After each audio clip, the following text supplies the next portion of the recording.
unmuting myself here. Hi, everybody. Good afternoon.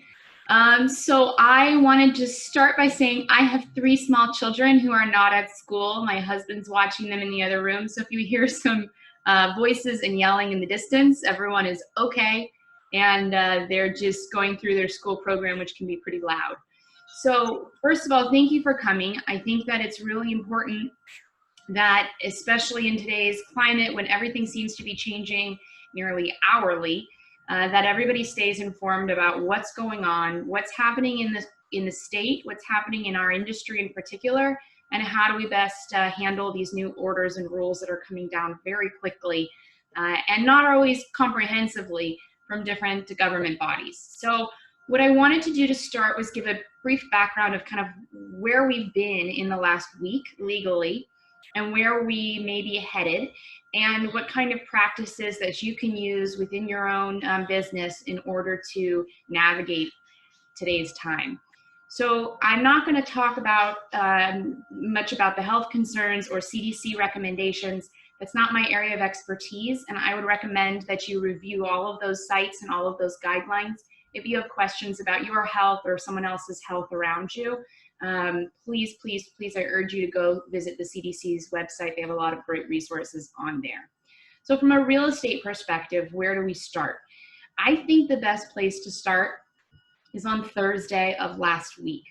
On Thursday of last week, the city mayor of Los Angeles, Mayor Garcetti, and the Los Angeles County Health Department came out and said that they are instituting an order called the Safer at Home Order.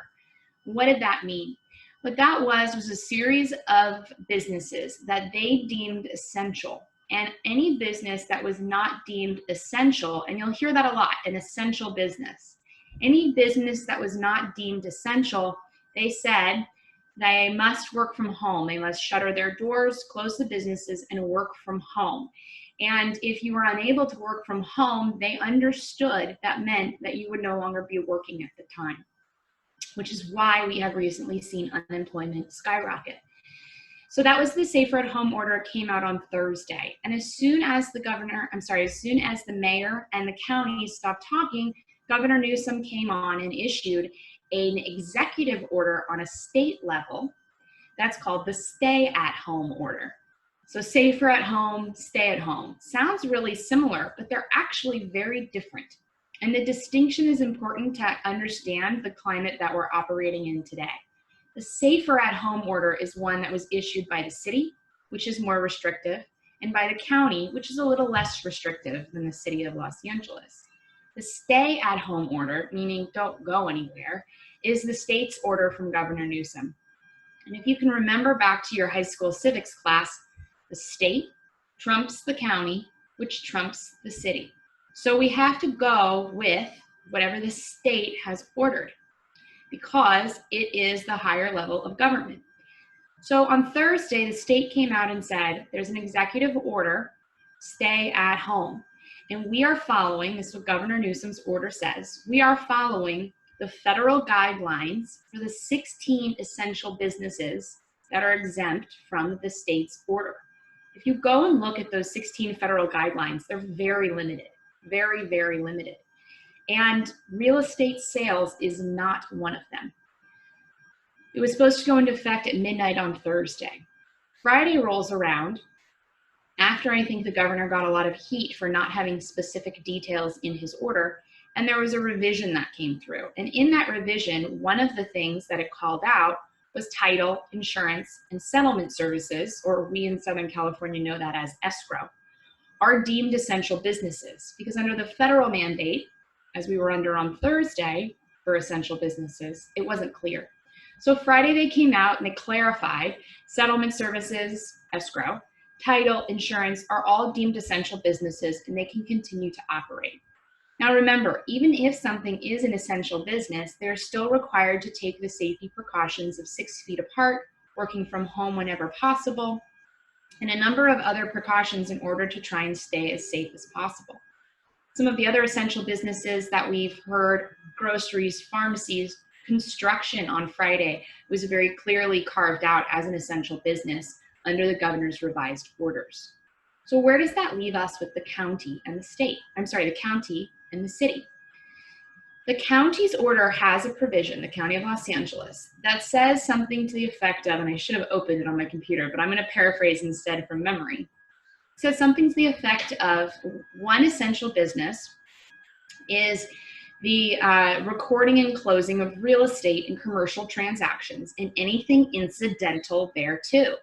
Well, real estate sales are very much incidental to the closings of real estate properties. So there was a huge question of whether that was still allowed. Are real estate sales deemed an essential business under the county's orders? If we were just talking about the county's orders, the answer would be yes, most likely real estate sales is an incidental business and we would continue to operate. But we have to read it in light of the state's orders. So on Saturday, what the county did is they revised their orders, and in their revision, they said we're doing this to comply with the state. Except the county kept that language in there about incidental services.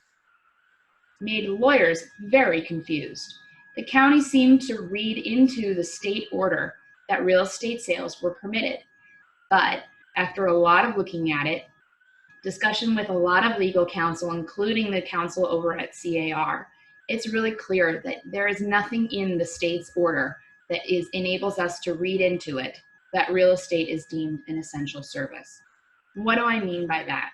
It means that real estate sales are not one of the areas that is exempt from the stay-at-home order. So if you are selling real estate currently under the current executive order, you cannot do so except virtually from your home or from that walk you're allowed to take or from the car on your way to the grocery store where you're allowed to go. Short of that, the governor's order has been very clear that we are not in an essential business. Does that mean I think you're not essential? Absolutely not. I think it was a misstep, and we should have real estate agents with many limitations deemed essential for certain services. However, it's not the current law we're operating under right now. CAR is advocating very, very strongly for real estate sales to be brought in under the umbrella of essential services. That's one of the kids. Hi. Sorry. Real estate sales is not currently in essential services, but CAR is working diligently to try and include it under that umbrella. So we'll have to stay tuned on that. I've been asked a lot of questions by our agents over at RE/MAX. We've done a number of webinars with them over the last couple of days, and I'm making the assumption that some of your questions are going to be similar. So I'm going to start by addressing some of our frequently asked questions and answer them for you. So what does that mean for you and how you can operate your business? CAR has done some fantastic question and answer periods. I recommend you look on their website and read through all of their coronavirus statements that they've provided, because what they are offering is a very, very clear reading of the executive order. And when that changes, their advice will change, as will mine. So right now, some questions I get: what if I have a showing? Can I do one? The answer is no. Showings are not exempted because real estate sales is not deemed an essential business. What if the property is vacant? No. Real estate sales are not deemed an essential business. What if my client lets them in? No. Real estate sales are not deemed an essential business. And that actually transfers over to your clients and the consumers. Now, we understand very clearly that people are going to do whatever it is they want to do, and we can't police it. We can't stop them from doing it. But what we have to make sure we're doing is advising them about what the law is, what they're permitted to do, as what we're permitted to do, and that we cannot participate in having them break those orders. Because the problem is, if we let people into properties for whatever reason, while the order is in place saying that we cannot do that, you open yourself up, as well as the people around you, not only to illness, but to liability in the event someone does get sick. So those are some of the big questions that we've been receiving from our agents, and we'll open it up, as Nikki said, to question and answer here shortly. So what can you do? You can do virtual tours. So then the next question I get is, well, can I get the photographer in there? Unfortunately, photography is not deemed an essential business. So how do you get photographs on a virtual tour of a house that you and your photographer can't visit? The best solution I recommend is to have your seller become your photographer and your videographer. I want to close my door really quickly. This is one of the fun parts of videos. My son left it open and I can hear background noise, so bear with me for 30 seconds. Thank you. So one of the things to keep in mind is that you can do things in today's environment that would normally not work. And I want to illustrate this to make a point. I went to the grocery store yesterday to pick up groceries for my parents and drop them off at their house. And on my way out of the grocery store, a man started walking towards me, past me, into the store. He was wearing a ski mask. He was wearing a beanie. He was wearing a mask covering his face. He had a hood on top of that. And then he was covered head to toe. He had big gloves on with plastic gloves on top of those as he was walking towards me, towards the supermarket. Had that been 2 months ago, I would have thought, wow, I'm about to get robbed, or wow, that store is about to get robbed. And my first phone call would be to the police. But because it happened yesterday instead, in our world that is changing rapidly, I didn't think anything of it except that man needs protection and this is the new current normal. So that's going to translate into your real estate business as well. So having somewhat grainy iPhone photos or an old digital camera that your seller has as part of a showing, or having a seller and a buyer on a virtual tour together, which would never happen a month or two ago, is going to become the normal for today. So part of it's going to be embracing that this is a point of change that is not going to last forever, although I think it will have impacts on how we sell real estate going forward, positive ones, very, very potentially. But this is going to be a pause on what we used to consider acceptable or unacceptable in marketing of properties. The other thing I want to talk about is inspection as well as your AVID. How do you do a physical inspection of a property or an agent visual inspection of a property when you can't go to a property? First, if the rule that says we are not an essential business changes, these answers will change. I want to say that. If they include real estate sales as an essential business, this will change. Currently, though, we are not an essential business. So if you're doing an AVID or you're doing a home inspection, it is most likely going to have to be virtual. And that will need to be disclosed to your buyers. And if your buyers are uncomfortable with the virtual nature of it, then they may have to postpone the transaction until they can physically walk through the property. So all of this guidance is coming directly down from CAR, which is reading the governor's order, which says nowhere that real estate sales or anything related to real estate sales other than settlement services are non-essential. So those are some of the areas that I find that people are trying to navigate, and how the California Association of Realtors is coming down with it. Now again, you can't control people. There is no police officer who's going to be knocking on your door saying, get out of that house. And I don't believe, even though the order calls for different penalties and potential punishments, the Los Angeles PD has come out and said, we're not enforcing it. And other police departments have come out and said, we'll issue warnings so long as it's not flagrant. So does that mean it's okay to break the order? No, it doesn't. But you won't be able to control what your buyers and sellers are doing, and we recognize that. The best thing you can do is educate them. Many of them don't understand. They're going on listing appointments and they'll say, well, that agent will show my property, why won't you? And part of it's going to be the seller doesn't understand that it's currently entirely against the executive order for them to show properties to other people. So a lot of it's going to be an educating process for you and for your clients in order to figure out how to continue to sell real estate in this day and age.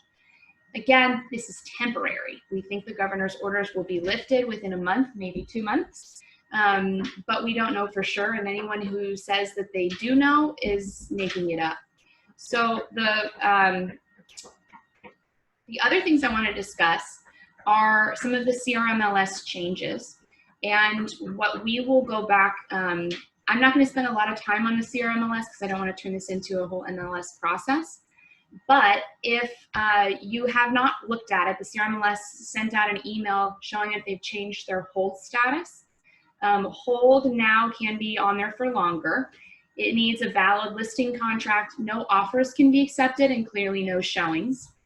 But it will have an impact on your days on market. And I'll let Nikki pop in and explain anything that, any details of that we'd like to add. The other thing to note is that virtual tours, sorry, hang on. Hey guys, can you go pop out with Dad, please? Okay. Okay, thanks guys. So the other thing is that virtual tours will be permitted. This is part of working from home, right guys? Virtual tours are permitted now in the link. So it used to be you couldn't have the link, and so it wouldn't IDX to a Zillow or a Redfin or a Trulia. Now you can. So you can put those links into the description so that anybody who's at home looking through those websites, or anyone who's visiting the MLS if they're an agent, can actually view the virtual tour right away. So that's going to be a temporary change that they're permitting. You can also put links to virtual open houses. Again, those open houses will likely be hosted by the sellers themselves, but you can put links to virtual open houses. Another question I get, by the way, that I want to address, I tend to get this one a lot, is what about government required retrofits? Are those going to be waived during this process? I don't believe they'll be waived. Construction is deemed an essential business, and included in that are any repairs, handyman work, plumbing, electrical. And so construction workers and folks who are doing things like installing smoke detectors, installing seismic shutoff valves, depending on city requirements, are going to be are permitted to continue to work during this time. So one of the biggest things to keep in mind, though, is flexibility. Having your buyers and sellers understand that these things are changing. We could be changing this in an hour depending on what comes out from the governor. Or if a city or a county makes a more restrictive order than what the executive order is, that can change things too. So helping your clients understand that it is subject to change, that we're going to need to be flexible, that we're at a pivot point where we have an opportunity to be creative about how you're going to sell real estate, but that we can't operate currently under business as usual, but nobody else can either. So Nikki, if you want right now, we can open up to questions. I see a couple of them in the comments, if you'd like me to take a look at those and read those. Sure, yeah, go ahead. Great. So from Doug Christensen, what is the liability if you show a property as an agent? Is it an MLS violation? It's not currently an MLS violation. It's currently a violation of the California executive order. With that order comes potential criminal issues, criminal penalties, and fines. Now, the officers have, in many of the areas, have said they would not pursue it. That said, it's really going to be a question of your social obligation and your understanding that what the executive order is doing, whether you agree with it or not, and I think it could have been presented in a much more thoughtful manner. I think the city and the county spent a lot of time going through their order. If you've read any of them, the city and the county orders are very thorough and very thoughtful about how they put it together. And the governor's orders is about 3 paragraphs long, and then we're left to interpret it based on very little detail. So even if you don't agree necessarily with how the order was put together, the first thing to understand is that they are elevating life over economics, livelihoods, and transactions. So what will happen to you? It's entirely unclear. The biggest issue I see is if someone, let's say you do a showing, and that person finds out that they got sick a week later, and they find out that the seller actually also got sick the day after your showing. There are, and let's say the buyer who got sick ended up losing some ability to a portion of their lungs, so they become disabled, or, you know, God forbid, dies. They may easily make a claim against you and your seller saying that you breached the order and as a result I was damaged. Now there are big causation issues there because they could have been exposed if they went to the grocery store or touching your car door or who knows. So there are big causation issues, but you're still in a lawsuit where you're paying defense fees, where you're trying to get insurance coverage, who knows where they'd be at that point. And you have someone saying you are the reason that they are disabled, or you are the reason that their family member or loved one died. And so that's really the risk that we're taking here, is that the governor has said that we are not an essential business because he hasn't said we are one. And so if we continue to operate in violation of the order and then something happens, then that's where the liability really arises. And I do think we'll see a flurry of lawsuits through this whole process. And the question is if it'll be one that you're involved in or not. So another one is if an agent does a virtual tour via FaceTime without the buyer to the buyer somewhere else, aren't you still violating the shelter at home? I'm not sure I fully understand the question. If you are physically present in someone else's house while doing the virtual tour, then yes, you're violating the order. If the seller themselves or the residents of the house do a tour and then send it to you, there's no violation of the order. You can do as much business as you possibly can virtually. So as long as you're not actually in their house videoing the tour yourself, unless it's your house, then that would be a violation of the order. Another question we have is, how is everyone that's advertising they will be doing virtual open houses allowed to do them if you aren't supposed to be showing? If the seller gives permission for the agent to be in the home doing the virtual open, is that okay? CAR's advice is no, it's not okay. You are not supposed to be the one giving the virtual tour. The seller is the one who can give the virtual tour, or record it, send it to you, and then you can disseminate it out to buyers and sellers. This is CAR's interpretation, and we don't have any reason to think that we can disagree with that. It is the one that closely marks what the governor's order is. Again, this could change. It could change today, it could change tomorrow, or it could be in effect for the remainder of the order. We're not certain, so stay tuned on that. But no, we are not supposed to be the ones videoing in other people's homes or sending videographers or photographers to other people's homes. If buyers and sellers are going to do that entirely on their own, we can't stop that, but we can't promote it or wink, wink, nod, nod, you can do it, because they actually can't either. This applies to consumers as well. If the seller no longer lives in the area and the property is vacant, can you enter to take photos? There is no distinction between vacant and occupied homes. So the order has stated that these are essential businesses and everything else is not. And if real estate sales are not an essential business, real estate sales are not essential, regardless of if it's new construction, vacant, or occupied.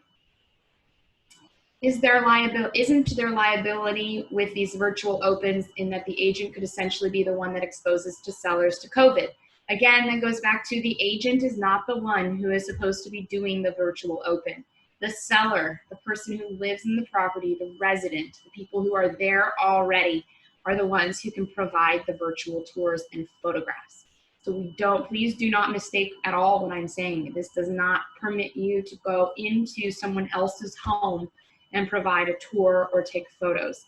This is the people who are already residing in that home can provide a virtual tour or take photos and then use those on the MLS.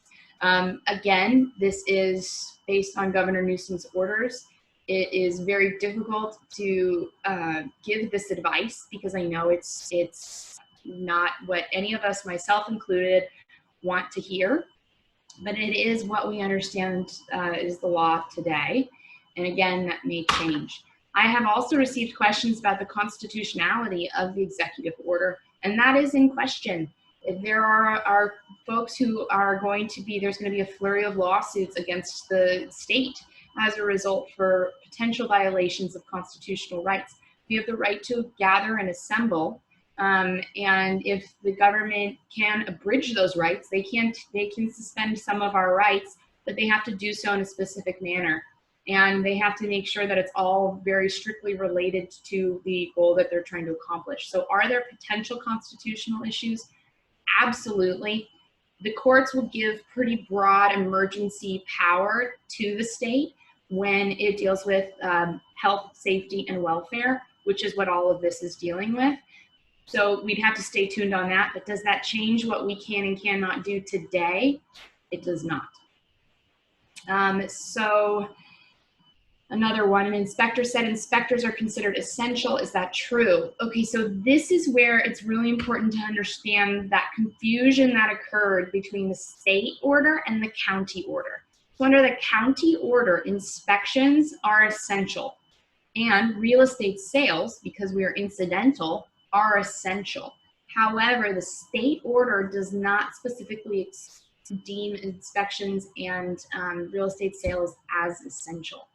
So those inspectors are clearly going to need to make their own determination. They're going to need to talk to their legal counsel. They're going to need to get a better understanding of what their rights are. I do not see where they are deemed an essential business under the state order, but again, they're going to need to make that determination for themselves to figure out what it is they'd like to do. I do think there's a lot of misinformation out there because the county order says that inspections and incidental businesses to real estate are essential. But everything that we're seeing has shown that the state's order is far more restrictive. A vacant home, again, vacant homes treated exactly the same way as occupied homes. If the order says nothing about occupied homes are unessential and vacant homes are essential. It doesn't draw that distinction in any way, shape, or form. It just talks about what is essential, and everything that is not essential is not essential. Can a seller refuse an inspector or appraiser?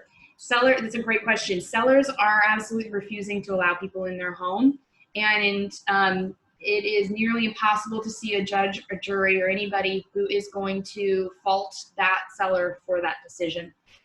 In those circumstances, I think the best thing to do is see if you can extend contingencies to allow your buyer the opportunity to do the inspections and appraisals that they need to do. I know some lenders are working on doing drive-by appraisals to see if they can't figure out that process without entering into anybody's home. That has its own issues, there's no question. But right now, if a seller refuses that due to safety concerns, if someone's sick or they're in a group or they just don't want people in their house at this time, I think any judge or jury would be hard-pressed to fault them for that. And so buyers are going to need to make a decision. Are they going to move forward with their purchase without those items? And they'll need to talk with their lender on the appraisal issue. But are they going to move forward without the inspection items, or are they going to want to wait until they can actually physically arrive at the property and do an inspection? And I think you'll see, so, you know, we have those circumstances in probate sales sometimes and in foreclosures in particular, where buyers purchase properties without physical inspections. It is permitted. They can waive those inspections. They are far better off having an inspection.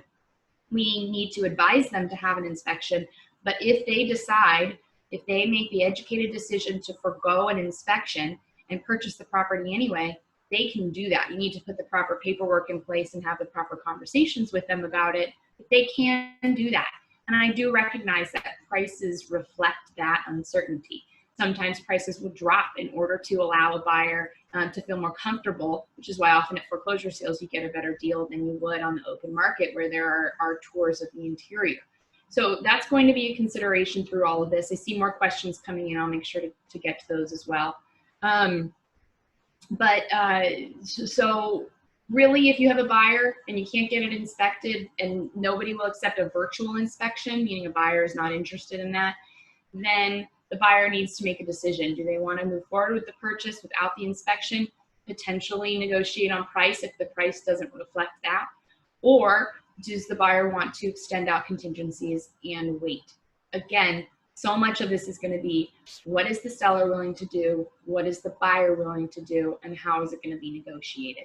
Your negotiation skills are going to be put to the test in the coming couple weeks. If there is any skill, I believe, that will take you through this period and help you succeed, it is your ability to negotiate. Negotiate with your client, negotiate with the other agent, negotiate with the other side. because it's going to be your saving grace in how you're going to find out how to solve problems within the confines of these rules. So I'm going to go back up for a second. Can my buyer do a final walkthrough before closing if the house is vacant? Again, vacant houses are treated no differently than occupied houses. So vacant houses, occupied houses, same order applies. It does not draw any distinction between the two. So whether it's vacant or occupied or new, they all have the same order applied to them. So walkthroughs are a violation of the order. And if they do so, we cannot advise them or help them. We have to tell them it's a violation of the order. If they decide to do it on their own, there's nothing we can do about that. We can't participate in that or facilitate that and still stay compliant with the order. So virtual final walkthroughs are going to be your friend, where the seller is holding up the phone. And if the buyer is uncomfortable with that, then they want to look at extending it out until they can actually do their final walkthrough when the order is lifted, or hopefully before that, when real estate is deemed an essential business. We're keeping my fingers crossed on that one. House has a combo lock. Our consumers are still covered by the same order. Your buyers and sellers are under the same exact order that Governor Newsom has set down as you guys are. So we have to let them know it's a violation. We can't encourage them. If they do it, but we can't be participating in that or giving them any assurance that that's okay. How quickly will this video be available for all? That's a Nikki question. I'll let her answer that one afterwards. Oh, we do our best to get it up today or tomorrow. If a seller on their own hires an inspector prior to going to market and lets an inspector in and provides the report as a disclosure, would that be okay? Like San Francisco does it. So I want to clarify the San Francisco does it part. San Francisco had this practice before coronavirus. So in San Francisco, it's very common for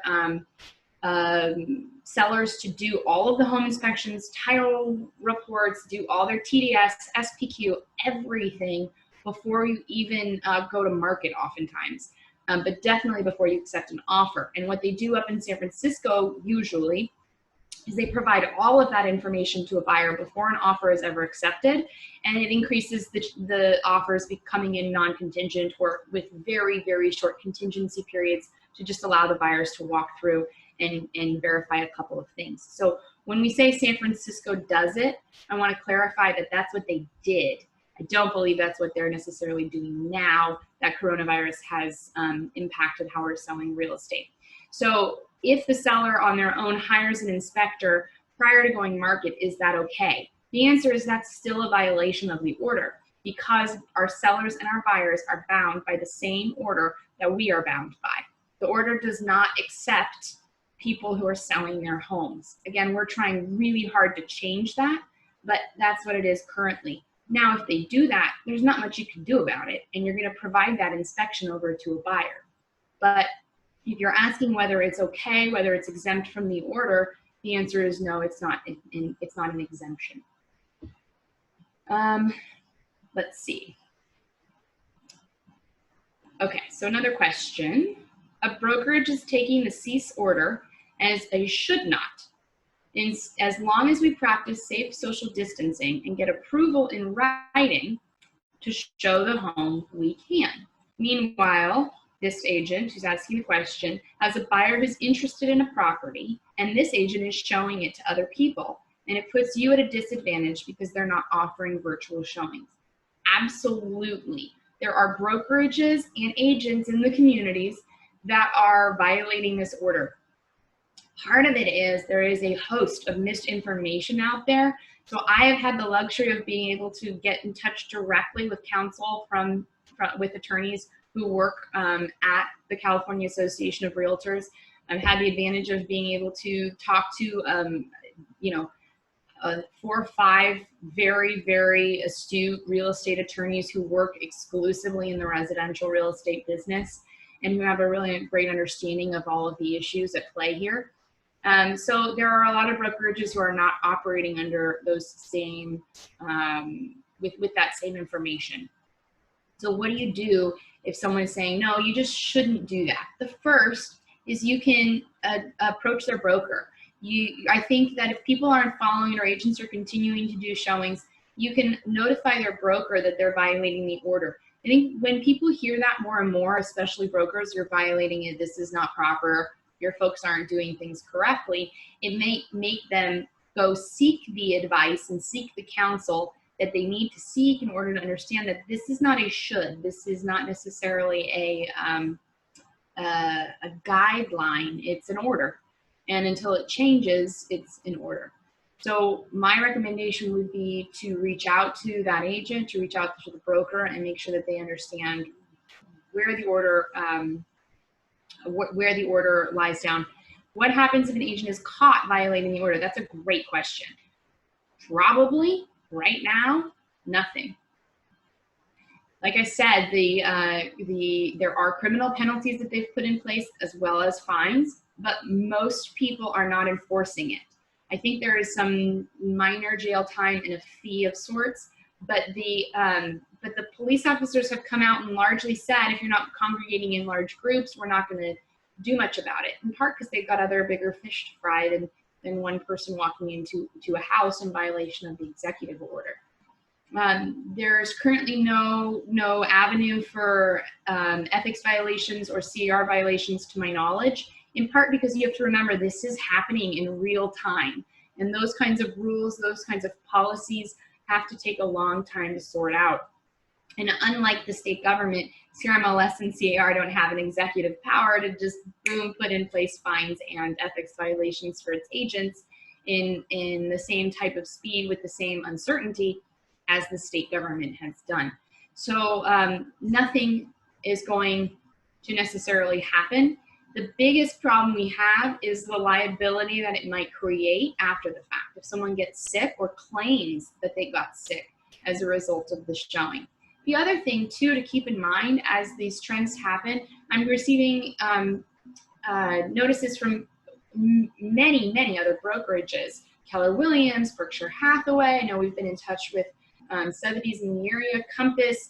All of these different brokerages are putting in place almost always restrictions that are following the CAR guidelines.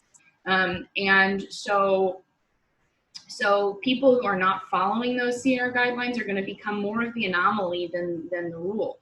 And I do think at some point, let me put it this way, if the stay-at-home order remains in effect for 4 to 8 weeks and real estate sales are not deemed an essential business during that time, then those agents who are violating it are going to be clearly violating it as people start to understand how this impacts your business. And I think that that's important in sellers and buyers. If you're educating them properly on what you can and can't do, then sellers and buyers are going to start to understand that those agents are the rogue agents, not you. You're not the one who is refusing to show because you just don't feel comfortable. You're actually the one who is not showing because you're educated, you understand the rules, and you take their health, safety, and welfare very seriously, and you are someone who, when the state mandates an order, you're going to follow the state mandated order. And I think that can be pretty powerful in a conversation with a seller or a buyer. Someone says they saw potentially up to 6 months in jail or fines of $1,000. You know, quite frankly, I'm not certain, so I don't want to say if that's correct or not. I'm sure a Google search would be able to give you the correct information. I would be careful when you do look for information online. Look for two things. One is it a reputable source? And the second is, when was it published? I have been receiving some YouTube videos from agents who've said, Melanie, is this true? Or articles, is this true? And they were actually 3 days old and it had changed in 3 days. So those two things, look at what your source is. Try to go to the original source. So if you're reading an LA Times article about the county's order and it puts a link there, click on the link, read the county order. A lot of times I know as an attorney, it's easier for me to digest those things, but they're written in layman's terms. So if you haven't looked at the state's order, look at it. It's very worthwhile to see where all of this is coming from and why there's so much confusion. Another one, would you recommend for final walkthroughs if your buyer is closing escrow soon? So we talked about that earlier in the webinar. you know, unfortunately, the order does not give a caveat for final walkthroughs. The order is very clear that real estate services are not deemed an essential services and essential business. That would include walkthroughs. So again, if your buyer is adamant about a walkthrough, either if they're comfortable with a virtual walkthrough where the seller can walk through the house with the camera, or if they're not, then they may need to postpone some time until they have the opportunity to do a physical walkthrough.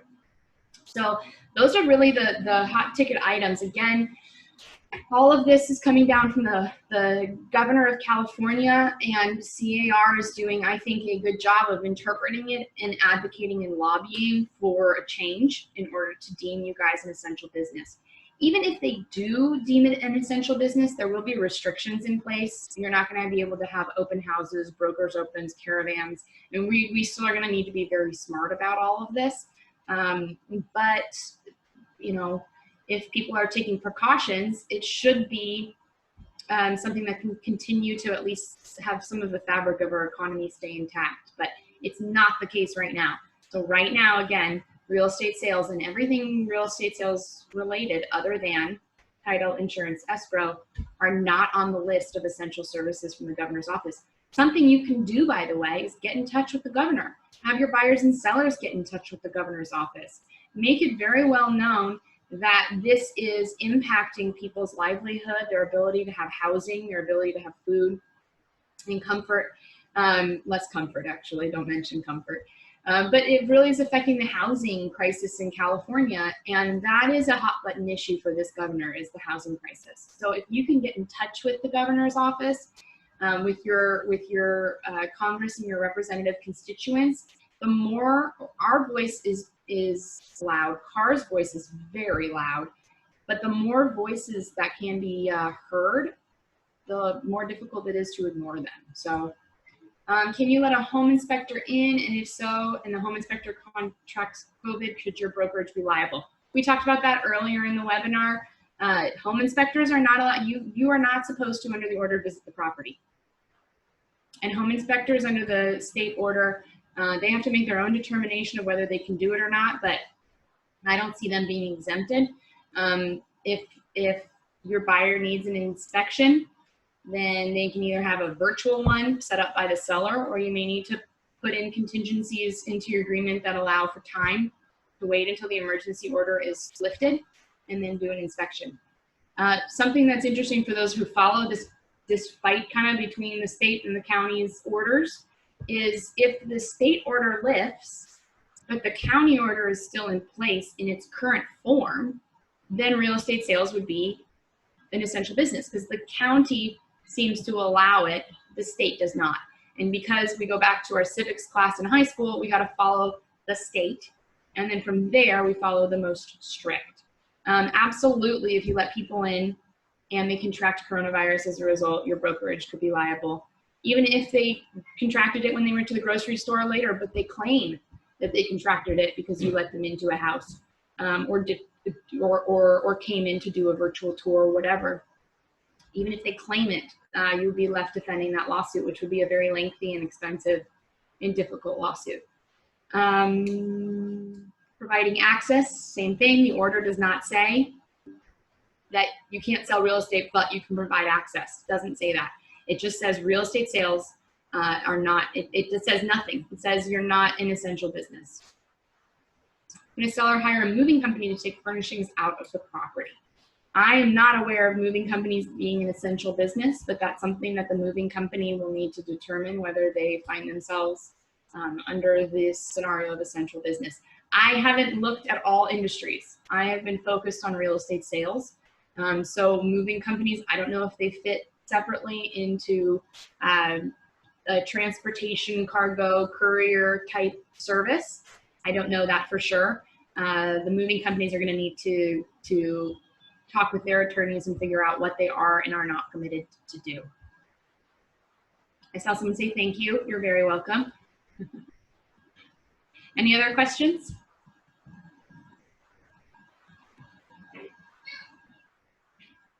All right, Nikki, you there? What would you like to do?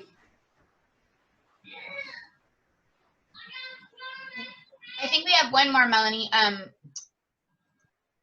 Oh, no, never mind. You covered it, so we're good, I think. Wonderful.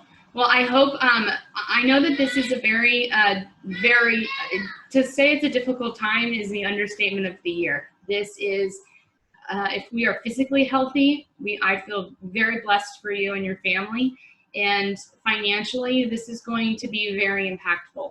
And so my best piece of advice, and what I'm telling our agents regularly in RE/MAX, because we do these Zoom conferences, we have about 3 a week. So I get the opportunity to talk to them a lot. But one of the things that we're really pushing is now is the time to pivot. Now is the time to look at it and say, okay, it's not business as usual. I'm going to need to sit and really think about how I'm going to navigate this time given the confines that I've been given.